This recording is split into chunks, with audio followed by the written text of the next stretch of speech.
रखिएगा नवरात्रि के शरद नवरात्रि जो आपकी होती है 9 दिनों तक ये आपका त्यौहार चलता है और प्रकृति को धन्यवाद स्वरूप ये त्यौहार मनाया जाता है तेलंगाना राज्य में। महाराष्ट्र के पुणे में मेगा उद्यमिता कॉन्क्लेव का उद्घाटन किसके द्वारा किया गया है? तो राजीव रंजन सिंह बताइएगा, भारत के केंद्रीय मंत्री रहे हैं।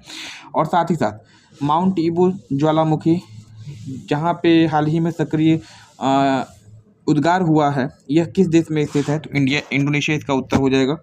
हाल ही में किस स्थान पर मोदी जी के द्वारा बंजारा विरासत। Good morning to all of you. Most important question from GS cyclone. आज है 18 जनवरी सन 2025 और 18 जनवरी से जितने भी महत्वपूर्ण प्रश्न बन सकते हैं इन सभी प्रश्नों की चर्चा की जाएगी। चैनल पहली बार आए हैं, चैनल सब्सक्राइब करके बेल आइकन को प्रेस कर दीजिएगा। और साथ ही साथ इस वीडियो का जो पीडीएफ लिंक है आपको जो है टेलीग्राम पे मिल जाता है, टेलीग्राम पे मुझे फॉलो करिएगा। वहाँ से आप इस तरह के जितने भी करंट अफेयर्स के वीडियो होते हैं सबका आप पीडीएफ डाउनलोड कर सकते हैं। लास्ट डे मैंने आपको बताया था 17 जनवरी को जो मैंने क्लास ली थी। हाल ही में जारी किए गए हमसफ़र नीति किस मंत्रालय से रिलेटेड है? तो याद रखिएगा सड़क एवं परिवहन मंत्रालय। और हमसफ़र नीति का शुभारंभ किसने किया था? तो सड़क एवं परिवहन मंत्री नितिन गडकरी के द्वारा इसका शुभारंभ किया गया। हाल ही में चर्चा में रहा बथुकम्मा महोत्सव का संबंध किस राज्य से है? तेलंगाना बताइएगा। शरद ऋतु के आगमन में विशेषकर याद रखिएगा नवरात्रि के शरद नवरात्रि जो आपकी होती है 9 दिनों तक ये आपका त्यौहार चलता है और प्रकृति को धन्यवाद स्वरूप ये त्यौहार मनाया जाता है तेलंगाना राज्य में। महाराष्ट्र के पुणे में मेगा उद्यमिता कॉन्क्लेव का उद्घाटन किसके द्वारा किया गया है? तो राजीव रंजन सिंह बताइएगा, भारत के केंद्रीय मंत्री रहे हैं। और साथ ही साथ माउंट ईबू ज्वालामुखी जहाँ पे हाल ही में सक्रिय उद्गार हुआ है, यह किस देश में स्थित है? तो इंडोनेशिया इसका उत्तर हो जाएगा। हाल ही में किस स्थान पर मोदी जी के द्वारा बंजारा विरासत म्यूजियम का उद्घाटन किया गया? तो राजस्थान इसका उत्तर होगा।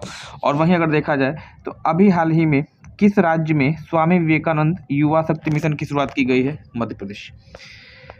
हाल ही में चर्चा में रहा काराकोरम वन्यजीव अभ्यारण्य किस राज्य में स्थित है? किस राज्य अथवा किस केंद्र शासित प्रदेश में स्थित है? तो लद्दाख बताइएगा। और लद्दाख के बारे में कहा जाता कि यह क्षेत्रफल की दृष्टि से भारत का सबसे बड़ा केंद्र शासित प्रदेश है। राजधानी यहाँ के लेह होती है, सिंधु नदी के दाहिने किनारे पर। और याद रखिएगा लद्दाख में ही एक घाटी आपकी पड़ती है पुग्गा घाटी, जो कि भूतापीय ऊर्जा के लिए जानी जाती है। भारत का एकमात्र ऐसा केंद्र शासित प्रदेश जो 3 देशों के साथ अपनी सीमा साझा करता है, पाकिस्तान, अफगानिस्तान और चाइना। हाल ही में मनाया गया राष्ट्रीय युवा दिवस किस महापुरुष के जन्मदिवस के रूप में मनाया गया? तो याद रखिएगा स्वामी विवेकानंद। प्रत्येक वर्ष 12 जनवरी को इनका जन्मदिन होता है, राष्ट्रीय युवा दिवस के रूप में मनाया जाता है। कमेंट सेक्शन में कमेंट करके मुझे बताइएगा कि अंतर्राष्ट्रीय युवा दिवस आप कब मनाते हैं। ये तो लास्ट डे की बात हो गई। आज के प्रश्न टुडेज करंट अफेयर से जो प्रश्न आपके बन सकते हैं इनको देखते हैं। बहुत ही महत्वपूर्ण क्लास होगी। आप अपने साथ कापी और पेन लेके बैठिएगा ताकि मैं जो एक्स्ट्रा एडिशनल चीज़ें मैं आपको बताऊं वो आपको नोट कर सकें, है ना। देखिए हाल ही में चर्चा में रहा अन्ना दर्पण सिस्टम किस संगठन की पहल है?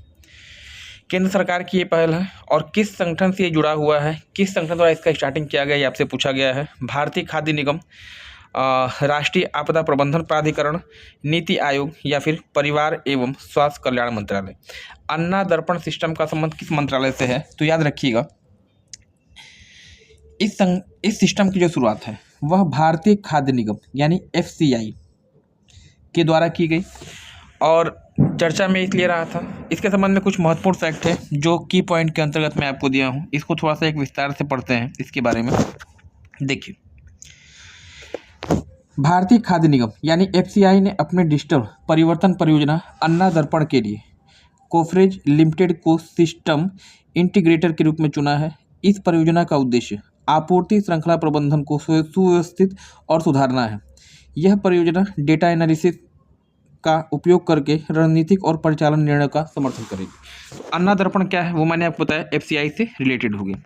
नेक्स्ट जो अगला प्रश्न आपका है यहाँ पे, हाल ही में भारत की समुद्री डीकार्बोनाइजेशन सम्मेलन कहाँ पे आयोजित किया गया? तो अक्टूबर में इसका आयोजन किया गया था। कहाँ पे किया गया था? तो इस प्रश्न का जो राइट आंसर आपका होने जा रहा है ऑप्शन नंबर ए हो जाएगा राइट, नई दिल्ली में, है ना।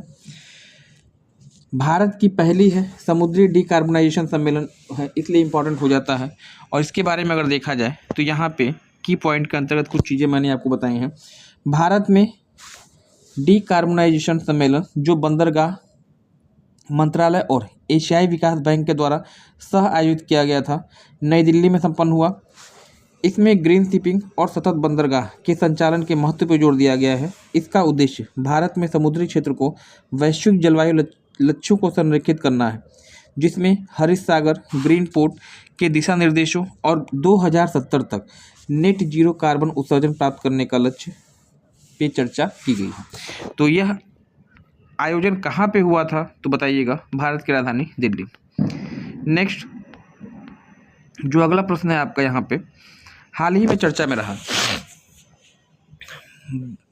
बरनवा पारा वन्यजीव विहार किस राज्य में स्थित है, ये आपसे पूछा। नाम स्पेशल है इसलिए उसको आप जरूर नोट करिएगा, आने वाली परीक्षाओं में कहीं ना कहीं आपको मिलने वाला। बरनवा पारा वन्यजीव विहार क्षेत्र किस राज्य में है तो याद रखिएगा, इसकी जो लोकेशन है छत्तीसगढ़ में, छत्तीसगढ़ की राजधानी रायपुर में ये आपका स्थित है। बरनवा वन्यजीव विहार किस लिए चर्चा में था, इस पर भी चर्चा की जाएगी। फिलहाल बात छत्तीसगढ़ की हो रही है, तो छत्तीसगढ़ 1 नवंबर सन 2000 को मध्य प्रदेश से अलग हुआ। भारत का 26वां राज्य बना था। रायपुर या अटल नगर यहाँ की राजधानी होगी। किस लिए वन्यजीव विहार से चर्चा में था तो इसके बारे में देखते हैं।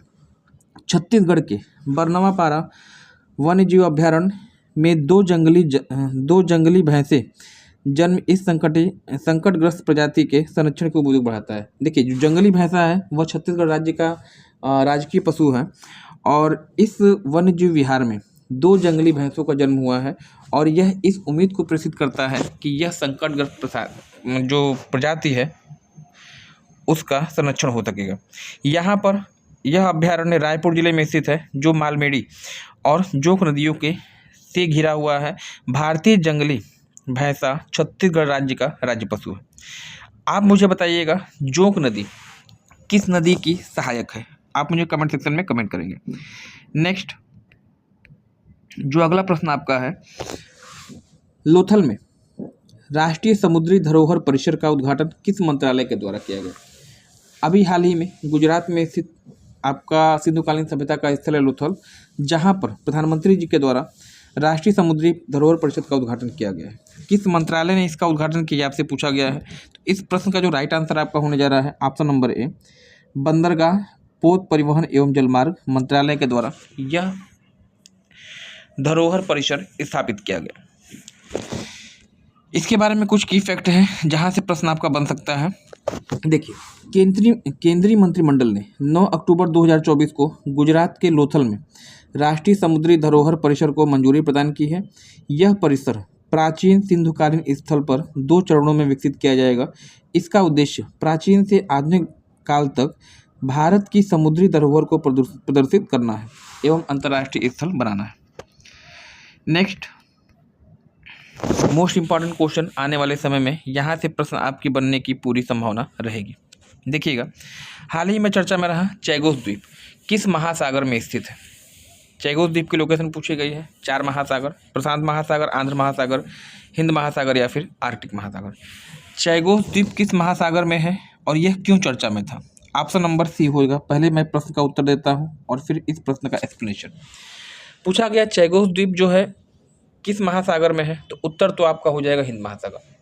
हिंद महासागर को आप इंडियन ओशन कहते हैं। इसके अलावा विश्व का एकमात्र ऐसा महासागर जिसका नाम किसी राष्ट्र के नाम के साथ संबद्ध है, भारत से जुड़ा हुआ हिंद महासागर के शीर्ष पे हमारा देश भारत। इसी द्वीप में आपका चैगोस द्वीप है। चैगोस द्वीप चर्चा में क्यों था। देखिए हिंद महासागर में स्थित चैगोस द्वीप का सांस्कृतिक और औपनिवेशिक संघर्षों का इतिहास रहा है। इस द्वीप समूह में 7 प्रवाल द्वीप शामिल हैं। यह भौगोलिक रूप से मालदीव के करीब है, जिसमें गहरे ऐतिहासिक संबंध साझा होते हैं। मालदीव द्वारा चैगोस द्वीप पर ऐतिहासिक दावे हैं जो सांस्कृतिक और नौवहन संबंधों के द्वारा समर्थित है। तो चैगोस द्वीप का इतिहास क्या रहा है, सांस्कृतिक और औपनिवेशिक संघर्षों का इतिहास रहा है। मालदीव से इसकी समीपता है और इसी द्वीप के समीप एक बहुत ही फेमस आपका द्वीप पड़ता है डियागो गार्सिया, है ना। डियागो गार्सिया बहुत ही चर्चा में रहता है, इसी द्वीप के पास है हिंद महासागर में, और अमेरिकी नौसेना इस द्वीप पर अपना अधिकार की है। फिलहाल प्रश्न का उत्तर कि चैगोस द्वीप किस महासागर में है, ऑप्शन नंबर सी हो जाएगा राइट। नेक्स्ट जो अगला प्रश्न आपका है, अभी हाल ही में 15 जनवरी को देश ने किस क्रम का थल सेना दिवस मनाया? जैसा कि आपको मालूम है, प्रत्येक वर्ष 15 जनवरी को थल सेना दिवस मनाया जाता है और अब की बार भी ये मनाया गया। किस क्रम का था ये क्रम आपसे पूछा गया है। ऑप्शन नंबर होगा यहाँ पे राइट बी। देश ने थल सेना दिवस मनाया है 77वें क्रम का, 77 क्रम इसका हो जाएगा, ऑप्शन नंबर बी हो जाएगा राइट। अब जनवरी के दिवसों की बात हो रही है तो संक्षेप में अब तक जितने भी दिवस मनाए गए हैं इस महीने उस पर चर्चा कर ली जाती है। सबसे पहले 1 जनवरी को मनाया गया न्यू ईयर डे, नया वर्ष दिन, और साथ ही साथ फैमिली डे मनाया गया। 4 जनवरी को आपने मनाया था लुई ब्रेल दिवस। इसके बाद 9 जनवरी को आपने प्रवासी भारतीय दिवस के रूप में मनाया। 10 जनवरी को अंतर्राष्ट्रीय हिंदी दिवस के रूप में मनाया। 12 जनवरी को आपने राष्ट्रीय युवा दिवस के रूप में मनाया था, है ना। चलिए नेक्स्ट जो अगला प्रश्न है आपका, हाल ही में चर्चा में रहा गान नगई उत्सव 2025 का संबंध किस राज्य से? गान नगई उत्सव अभी चर्चा में था और ये किस राज्य में मनाया गया है? तो ऑप्शन नंबर यहाँ पे हो जाएगा ए राइट, पूर्वोत्तर भारत का राज्य मणिपुर। मणिपुर में यह उत्सव मनाया गया। मणिपुर की बात हो रही है, यहाँ की जो राजधानी है इम्फाल है। 92% यहाँ का धरातल पर्वतीय है। अगर कह दे पूछा जाए कि पूर्वोत्तर भारत के उस राज्य का नाम बताइए जहाँ पर सर्वाधिक मात्रा में धरातली क्षेत्र उबड़ खाबड़ है, पर्वतीय है, मणिपुर बताइएगा। इसी मणिपुर में लोकटक झील स्थित है जो कि पूर्वोत्तर भारत की मीठे पानी की सबसे बड़ी झील। कमेंट सेक्शन में कमेंट करके आप मुझे मणिपुर के राज्यपाल का नाम और मणिपुर के मुख्यमंत्री का नाम बताइएगा, क्योंकि 7 सिस्टर के कैपिटल, गवर्नर और वहाँ के जो सीएम होते हैं वो अक्सर एग्जाम में पूछे जाते रहते हैं। ये तो रहा अब तक का। प्रीवियस डे की बात करें, लास्ट डे जो मैंने प्रश्न आपसे पूछा, हाल ही में चर्चा में रहे यर्स मिसाइल का संबंध किस देश से है? किस देश के द्वारा यर्स मिसाइल लॉन्च की गई? तो ऑप्शन नंबर होगा यहाँ पे राइट सी, सोवियत रूस के द्वारा यार्स मिसाइल लॉन्च की गई थी। ऑप्शन नंबर सी हो जाएगा। भारत का मित्र देश है और भारत के लिए कई ऐसे कदम उठाया इसने जो कि भारत के लिए फ़ायदेमंद। ये तो लास्ट डे की बात हो गई।